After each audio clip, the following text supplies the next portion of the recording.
Bueno, entonces, pues este es un ejercicio de metalectura que hicimos entre los tres y pues empezamos con una frase que construimos entre Hugo Semmelmann, Fabio, Jihan y María Fernanda.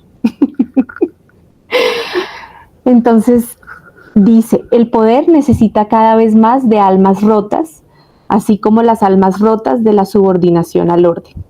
Lo que el poder no contempla es cómo las almas rotas pueden ser posibilidad de construcción de otras realidades a partir de asumir el desafío de abrirse a la conexión de conciencias. Semmelmann, Arroyo, Aguilar Gómez, 2007-2024. Empezamos con el espejear como dispositivo metodológico. Tal vez, ahí algo sonó. Tal vez valdría la pena repensar el concepto espejear. El espejo, en un lugar más bien pasivo, devuelve tal cual la imagen de quien en él se refleja, no hace ni más ni menos. No obstante, en este proceso de encuentro y de conexión en el IPECAL, el pararnos frente al otro ha implicado ya un movimiento de pensamiento y de conciencia, una decisión y un esfuerzo de descolocación, recolocación, para descentrarse de sí y volver a sí, pero esta vez a través de otro que es reflejo y a la vez espejo. En esta experiencia, el acto de espejear ha estado mediado por la voluntad de ir al rescate del sujeto y, por ende, se constituye en un acto de rebeldía frente a los condicionamientos que moldean formas de ser y de estar útiles a las distintas formas de poder. Es un acto que hemos vivenciado como algo que va mucho más allá de un simple reflejo. No es un reflejo en seco o inerte, es un reflejo vivo, consciente e intencionado para escuchar al otro, aproximarse a su experiencia y contribuir a que se dé cuenta de los sentidos y significados que configuran su subjetividad. Ahora bien, ser espejeado ha significado la posibilidad de sentirnos vistos y existentes. De repente ya no estamos refundidos en moldes y abrumados por el deber ser, sino que estamos siendo y recuperando la posibilidad de ser protagonistas como sujetos históricos y sujetos de la experiencia, capaces de pensarse y repensarse en el encuentro con el otro y en el reflejarse en el otro desde vivencias cotidianas. Ser escuchado con presencia y atención y recibir la devolución sentida, intencionada, respetuosa y cuidadosa, releva el valor de este ejercicio como dispositivo metodológico para construir conocimiento desde lugares no normativos. Se privilegia el sentipensar y la emoción como fuente primaria de conexión cuando podemos resonar con el otro y vernos reflejados en el otro para encontrar nuevos sentidos y significados que se van hilando para descubrirnos como sujetos constructores de realidades. En ocasiones retumba la invitación. No vamos a juzgar, a explicar, a aconsejar o a sobreinterpretar. Esta consigna fue como una señal que nos invitaba a atrevernos a transitar rutas inexploradas y, por ende, significaba todo un desafío de colocación. Todas estas expresiones, juzgar, interpretar, explicar, aconsejar, tienen una característica común y es un lugar de poder o de superioridad frente a la experiencia del otro, un juicio de valor, un ejercicio de pensamiento netamente racional, opresión, desconexión, utilitarismo, limitación, conclusión. En lugar de esto, el llamado ha sido a ayudar, escuchar, donar, rastrear, contribuir, espejear, devolver.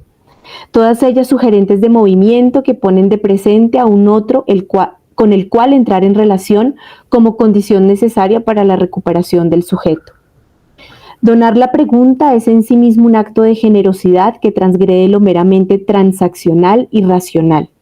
Estas formas de nombrar encuentran un anclaje en la emoción y en el actuar. Son una provocación a moverse, a involucrarse, a ver al otro y ser con el otro. Acompañarle en el retorno sobre sí mismo para ayudarle en el proceso de darse cuenta y transitar hacia actos de conciencia que trascienden la individualidad para tener un retorno sobre el círculo. Lo que le pasó o se movilizó en uno u una no solo se quedó allí. Hay un resonar colectivo con la pregunta de sentido, justamente porque esa pregunta interroga a un sujeto eclipsado por absolutos e interroga marcas compartidas.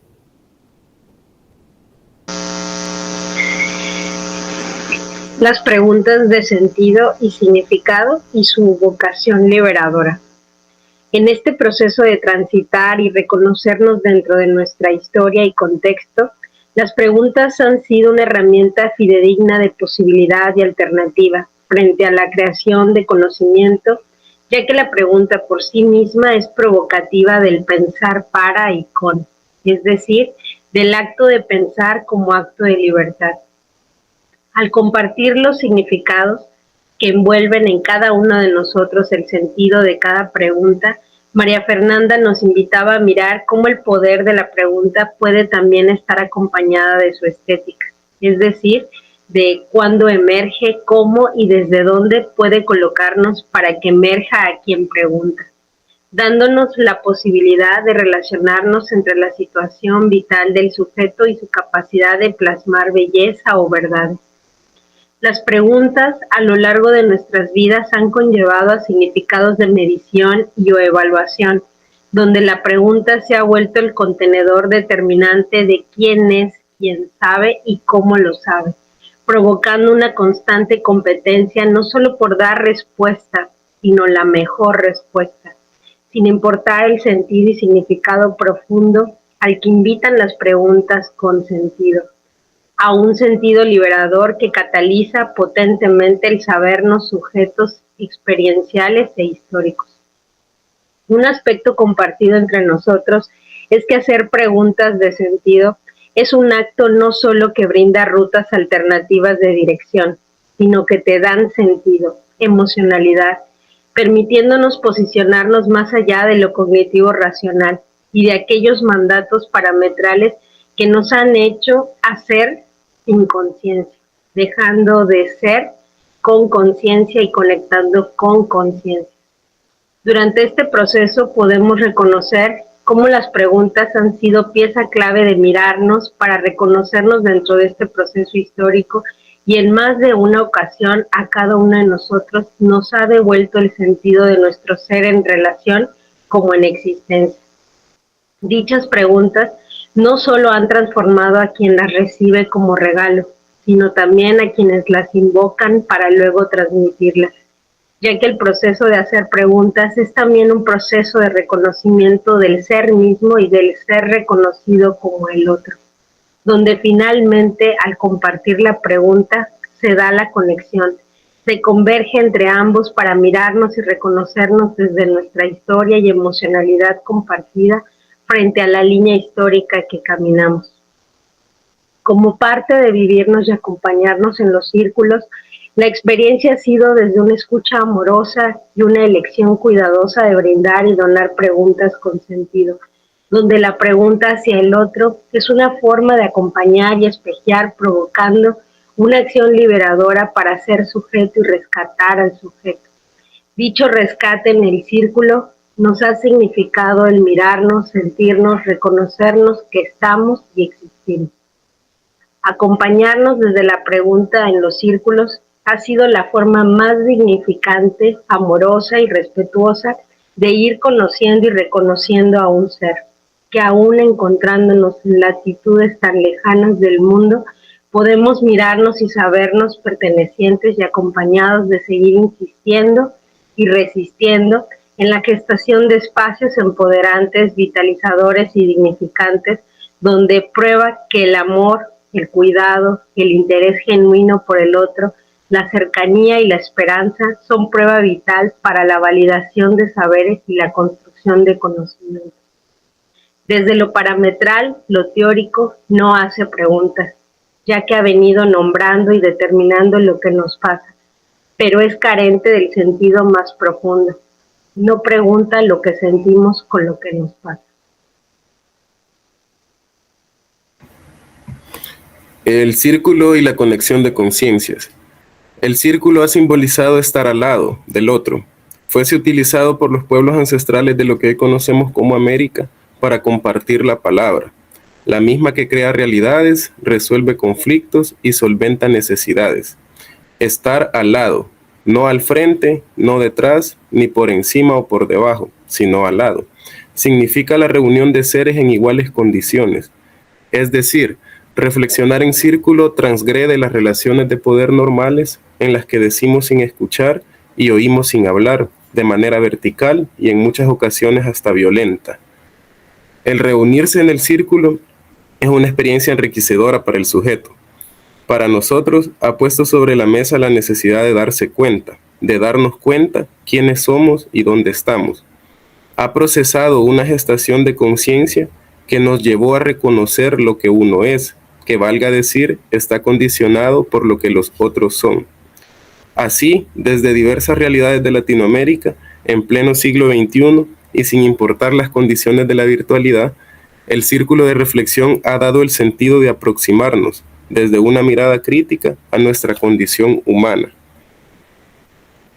En ese sentido, recordamos algunas reflexiones de los compañeros y compañeras cuando decían: siempre ha sido un espacio de disfrute, de intercambio, de dar, de recibir, de poder experienciar desde lugares distintos y ubicarse desde un lugar distinto, como el donar desde la generosidad.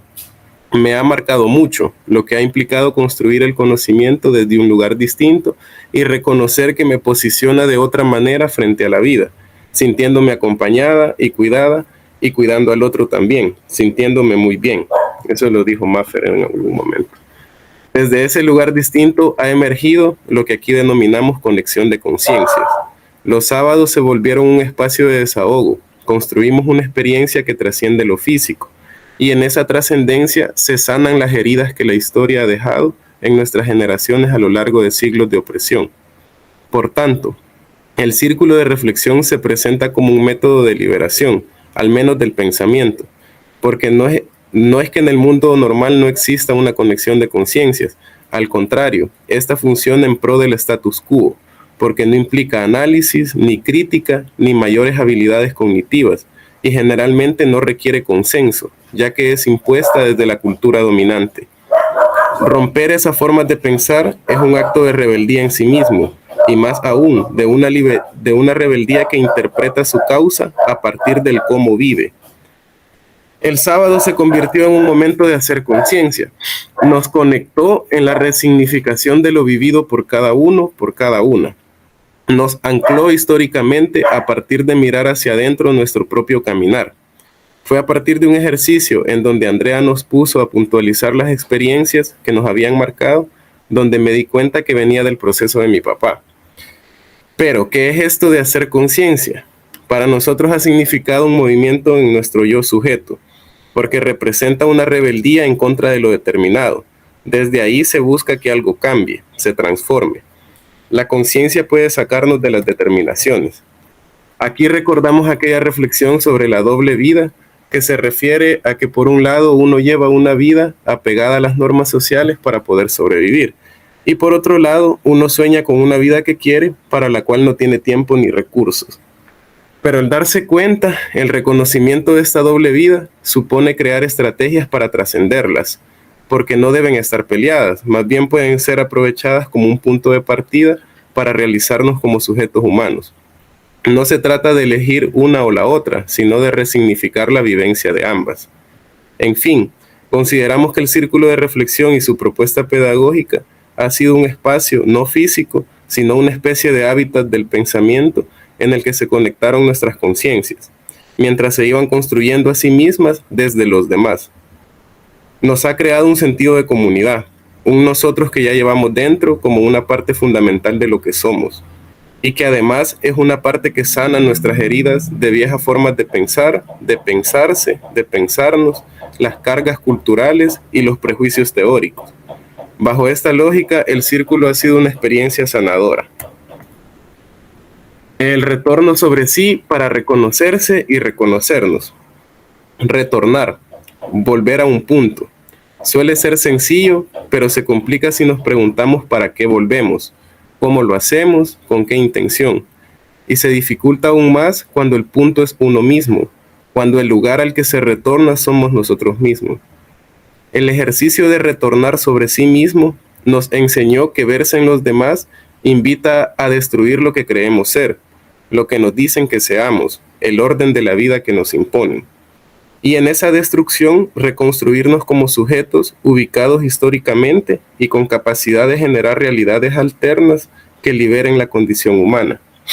Sin embargo, en ese camino, el retornar sobre sí requiere, desde nuestro punto de vista, de 3 grandes condiciones, sin las que no es posible: aprender a escuchar, pensarse desde el campo emocional y usar un lenguaje liberador. Escucharnos nos vincula, decía Jihan. Somos el eco de muchas voces, decía Fabio. Aprender a escuchar es disponerse completamente a reconocer al otro. Solo ahí somos capaces de vernos en los demás. Eso da paz, genera quietud y abre las posibilidades de ampliar la mirada, cambiar el ángulo y construir conocimiento a partir de relacionarnos con amor. Aprender a escuchar es un pilar del reconocernos, porque sugiere estar, sentir y pensar con el otro. Nuestra experiencia al escucharnos ha ido desde comparar las realidades de nuestros países hasta identificar los sedimentos que el sistema ha dejado en nosotros a lo largo de nuestras vidas. En este aprender a escucharnos, nos hemos dado cuenta que somos capaces de edificar otros valores que valen más que los creados por la sociedad, pues suponen el reconocimiento propio en la relación con el otro. Me he sentido valorada por mi saber y el reconocimiento de otros saberes que nos interpelan, nos emocionan. Reconocer nuestros saberes es reconocer la vida del otro, decía Jihan. Además, escucharnos nos ha llevado a pensar en nuestra propia interpretación y su significado. Ahora puedo escucharme a mí misma y darle validez a eso que digo sin necesidad de soportarme en alguien más. También lo decía Jihan. Otro de los pilares fundamentales para el reconocernos es el campo emocional. El conectarnos como seres vivientes a partir de las emociones, reconocerlas y darles valor ha sido una experiencia liberadora en todo sentido. Desde comprender que todo conocimiento parte de un estímulo sensorial que el cuerpo absorbe y procesa, y que esos principios los compartimos todos los seres humanos, hasta rastrear en ese campo emocional las estructuras que definen muchas formas de nuestros comportamientos y muchos contenidos de nuestros pensamientos. En el campo emocional hemos aprendido a reconocernos. Cuando uno se ve desde dentro, tiene la capacidad de verse en los demás, nos vemos en los demás, lo cual ha sido una experiencia confrontativa en el buen sentido. Nos ha puesto frente a las determinaciones dominantes y nos ha hecho encararlas con intención de autonomía. A su vez, desde el campo emocional, hemos hecho conciencia de que todos tenemos conocimientos, en tanto sujetos históricos, sujetos de la experiencia. De alguna manera, esto resignifica la experiencia como la fuente de conocimiento, no más o menos válido o valioso que otro, simplemente conocimiento. Por último, el uso de un lenguaje liberador nos ha permitido darle un sentido ético a este proceso de aprendizaje, con todo el compromiso político que dicho sentido exige. Decir reconocer es la intención de volver a conocernos, y no podemos hacerlo si no nos vemos en los demás, si no tenemos la capacidad de vernos en los otros. Esto engendra una potencia sumamente reveladora. El nido del conocimiento es la vida diaria, en su nicho concreto de cómo la significa el sujeto.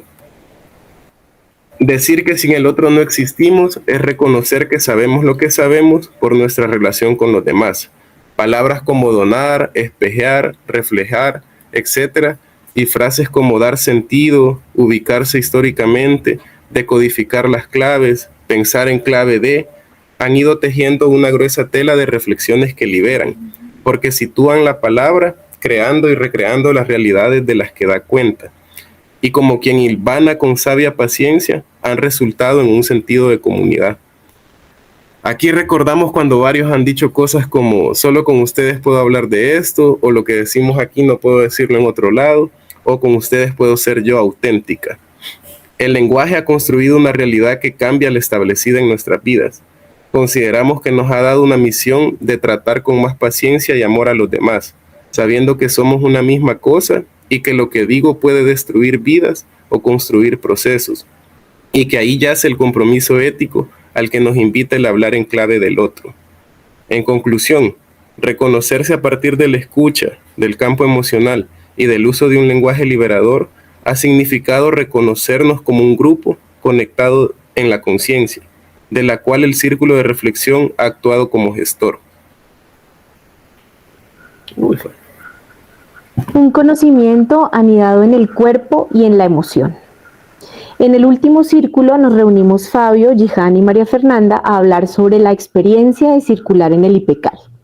A medida que la conversación fue avanzando, se advertía cierto cambio en la intensidad y tonalidad de la voz. Había una enorme conexión, unas resonancias que iban, envolvían, rebotaban y volvían, como en una suerte de juego apasionante que captura por completo la atención y del cual no se quiere salir porque resulta en absoluto estimulante.